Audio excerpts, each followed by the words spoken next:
Gandang umaga mga kababayan, diyan sa Pilipinas. Kumakain po ako. Ang bigas po, dadami dyan.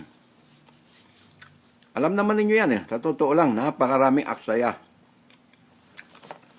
Tingnan nyo ako kumain. Maraming natatapon na pagkain. Pero hindi nyo alam, ang carbohydrate maraming pinapatayan. Tulad ng pagngata ng bigas. Ang ibibigay niyan, leukemia. Meron na kami namatay dyan sa ilalim. Pinsan namin, si Lydia. Walang ginawa yon, nakaupo. Ngata ng ngata ng bigas. Mali yan. Kumakain po ako. Ang tamang pagkain, simple lang. Atsara.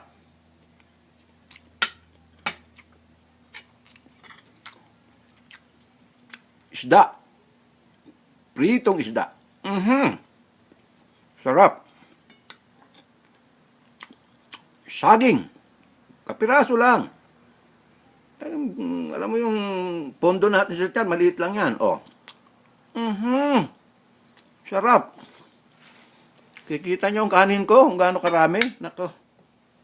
Diyos por santo. Walang matatapon. At akala nyo, mauubos ko yan? Etong sagot dyan. Yan, dila na yan. Sinasatisfied ko lang. Kasi ayaw kong tabunan. Ito. Tsaka yung isda. Itong isda. Saging. At sara, may gulay na ako dyan. Meron na akong carrots dyan. At ang kanin. Kita ko sa inyo.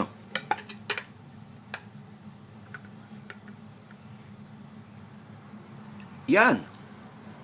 Yan ang kanin ko. Akala nyo maubos ko yan? Hindi. Por Diyos por santo. Simple lang. Simula nung magka-stent ako sa puso, yan ang tinanggal ko. Carbohydrate. Kasi didikit yan sa mga bituka natin. Di sama sa dugo yan. Hindi magpapunction ang blood natin. The blood is the life. Tingnan nyo ako kumain ng kanin. Nilalaro ko yan eh. Ginaganyan-ganyan ko, sinasatisfied ko yung isip ko. Pero alam ko, hindi ako kakain ng isa, 2-3 plato niyan. Ayun!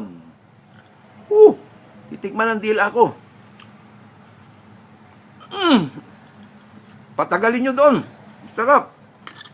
Sabayan ng kaprasong isda. Uy! Tapos, sabayan ng, may nahulog, sorry. Sabayan ng atsara na may karot. Nahulog na naman. Sorry. Alam nyo kung bakit nahuhulog? Sa pagngata, dapat nakataas.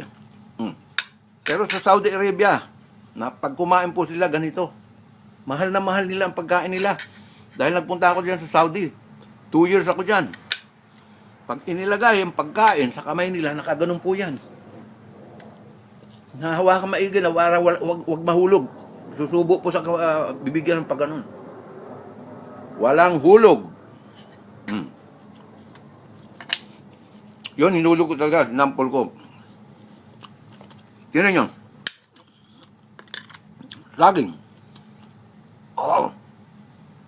Ang kanin, hindi ko makagalaw yan. Por Diyos por santo. Alam nyo tong kanin na to? Ha? Hindi pa rin mauubos yan hanggang gabi. Abutin pa ng kinabukasan yan. Ipipreser ko yan. Kunti lang yan. Para masatisfied lang yung dila ko. Pumapatay yan eh. Leukemia. Tingnan nyo. Ngantayin, huwag yung lunok ng lunok. Por Diyos po santos, dahil sa sarap, lunok ng lunok. Tinatabunan nyo yung kinain ninyo. Talagkit ka yan. Ayun, nahulog na naman. Kasi bawal magsalita pag kumakain. Kaya lang, dinidemonstrate ko. Yung totoo. Huwag na huwag po. Kakain ng maraming kanin. Red potato. Brown rice. Black rice, the most. Yung black rice ang pinaka-importante. Hup! Kain tayo. Parang bigas, hindi inaangkat. Nabubulok lang eh.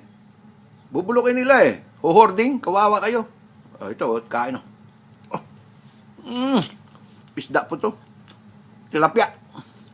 Tilapia, wag yung lasang ilik. Hindi maganda yun. Asakit ang tiyan nyo doon. Oh, papaya. Atsara.